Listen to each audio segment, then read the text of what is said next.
नमस्कार साथियों, जितने भी मेरे न्यू एडवोकेट बंधु है या भाई है या बहनों है, वो लोग अभी नए नए कोर्ट में आना शुरू किया, तो उनके पास छोटे बड़े मुकदमे आएंगे। बड़े बड़े मुकदमे तो आने नहीं, मर्डर के मुकदमे आने नहीं, रेप के मुकदमे आने नहीं, कितने बड़े मुकदमे, तो क्या छोटी छोटी जो मारपीट होती है उनके मुकदमे आते हैं।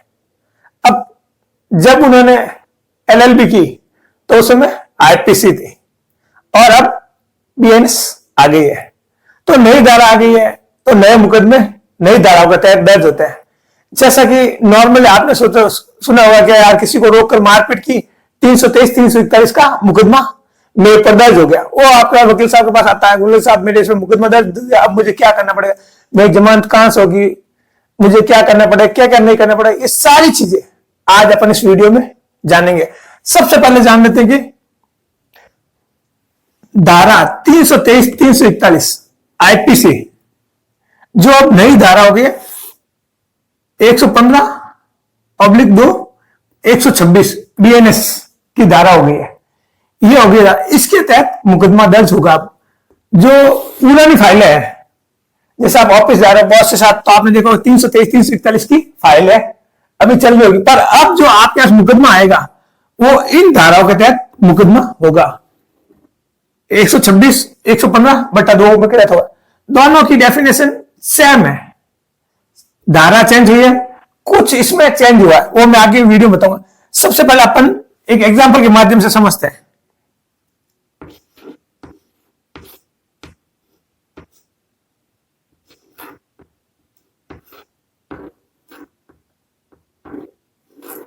ये एक बंदा मोटरसाइकिल आ रहा है, इधर ये बंदा खड़ा हुआ, ये मोटरसाइकिल लेकर आ रहा है और इस बंदे ने इस मोटरसाइकिल को रोका दिया, रोका कर इसको 2 थप्पड़ मार दी।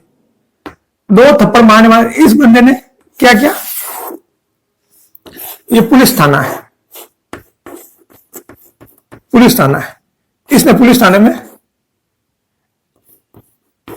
रिपोर्ट दर्ज करा दी।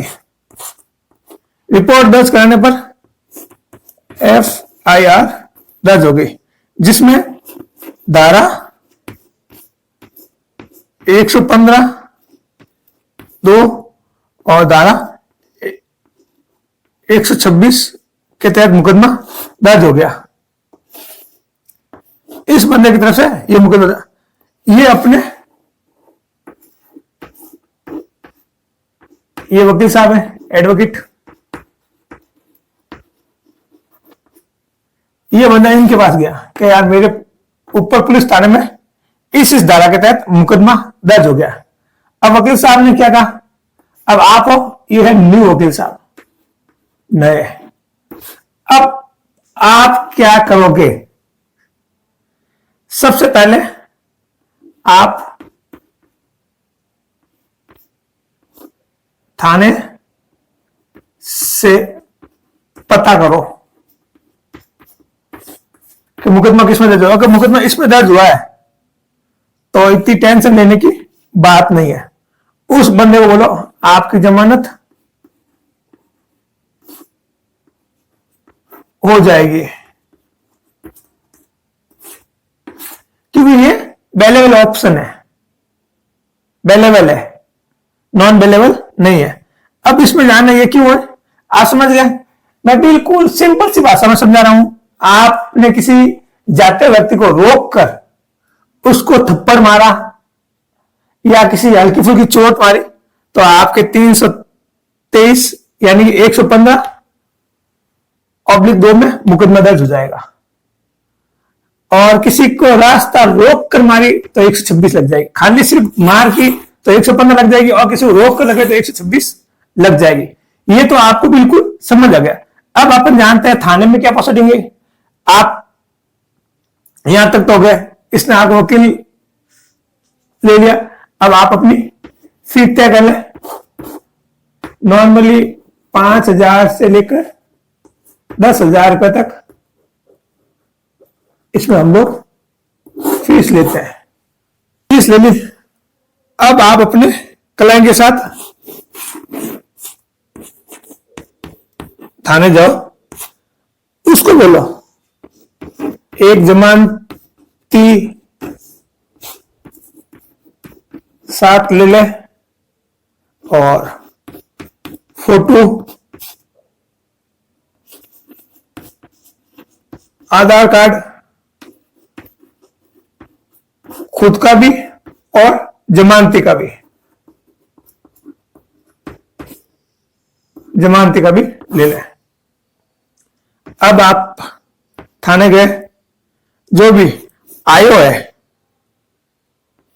आयो के पास फाइल होगी, आयो से आप मिलिए, आयो को बोलो ये है, आयो उसके अभियुक्त के ये लेकर हाथों हाथ थाने में जमानत दे देगा। ये तो होगी थाने में जमानत। थाने के जमानत होने के बाद क्या करना पड़ेगा? थाने के जमानत होने के बाद आयो जांच करेगा।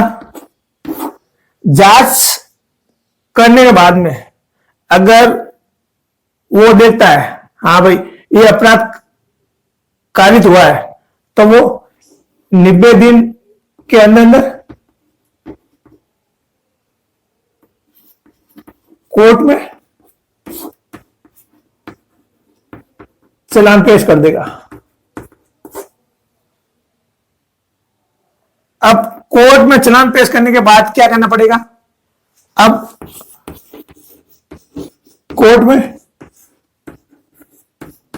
चालान पेश हो गया, ठीक है। अब क्या करना है?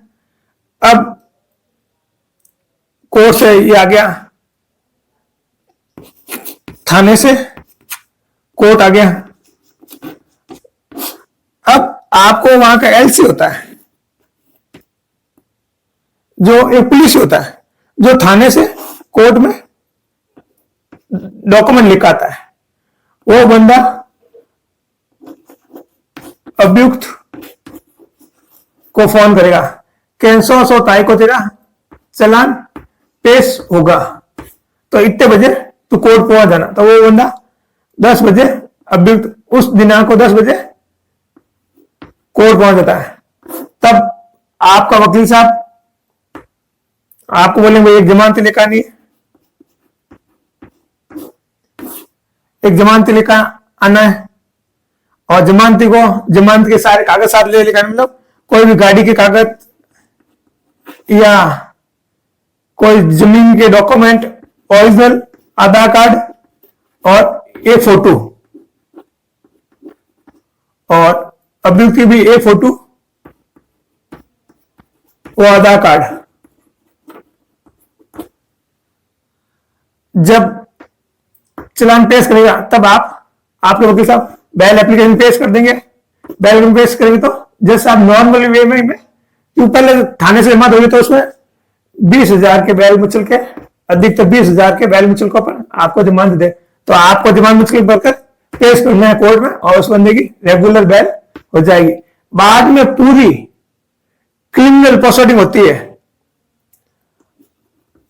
प्रसंज्ञान लेंगे, फिर आरोप सुनाएंगे, फिर एविडेंस होगी, फिर आप जीरे करेंगे, जीरे करने वाले मुलजिम बयान होंगे, मुलजिम बयान होने के बाद बहस होगी, और बहस होने के बाद निर्णय हो जाएगा। अब इसमें निर्णय क्या होता है? अगर इसमें बरी कर देते हैं तो कोई दिक्कत नहीं, आप बरी के बैल मुश्किल के भरकर फ्री। अगर बरी के नहीं करते हैं और आपको सजा कर देते तो क्या होगा? धारा में जान लेते सजा कितनी होगी? अगर 323, 341 माने तो 6 महीने की सजा और 1,000 रुपये जुर्माना होता था। अगर ये धारा लगी 323 आईपीसी की लगी हुई है तो आपको ये सजा होगी। और ये अगर बीएनएस हो जाता तो क्या होगा? इसमें 1 साल की सजा और 10,000 रुपये जुर्माना दोनों हो सकते हैं। और एक और है, अगर 141 है तो वहां 41 में 5,000 रुपए जुर्माना होगा। कुल मिलाकर जो अभी नए अधिवक्ता हैं उन बंदों को इस सेक्शन के तहत ही आपको देखना है। बिल्कुल सिंपल सा है, इसमें आपको बिल्कुल घबराने का जरूरत है। आपका मुकदमा है, आप बिल्कुल कॉन्फिडेंस के साथ आप ये मुकदमा लें और मुकदमा लेकर उस बंदे की थाने से आपको इसमें बेल मिल जाती है। पर कई बार क्या होता है कि आप 323 के साथ 302 भी लग सकती है भाई, नहीं 452 458 ये भी सेक्शन लग सकता है। कई बार ये बेलेबल नॉन बेलेबल कर, वो तो जो साथ धारा लगेगी आगे अपन वीडियो में बात करेंगे तब कब ये बेलेबल होते हैं नॉन बेलेबल बन जाता है। मतलब इसके साथ अदर धारा लग जाती है तो वो नॉन बेलेबल भी बन सकता है। ये तो अपन नॉर्मल जनक छोटी बड़ी मारपीट होती है तो उसमें ये चीज आती है और उसमें ये इतनी सजा है और पहले 6 महीने से थी, अब इसमें 1 साल से ज्यादा 10,000 का जुर्माना कर दिया गया है और इसमें 5,000 का जुर्माना कर दिया गया है। तो बिल्कुल सिंपल सा है। अगर आपको कोई भी चीज इससे रिलेवेंट समझ नहीं आई है तो आप मुझे कमेंट करें। आई होप आज का वीडियो आपको अच्छा लगा होगा। अगर अच्छा लगा है तो एक बार रिक्वेस्ट करते हैं कि आप इसको लाइक कर दो, एक कमेंट कर दो और एक सब्सक्राइब कर दो। इसी के साथ जय हिंद, वंदे मातरम।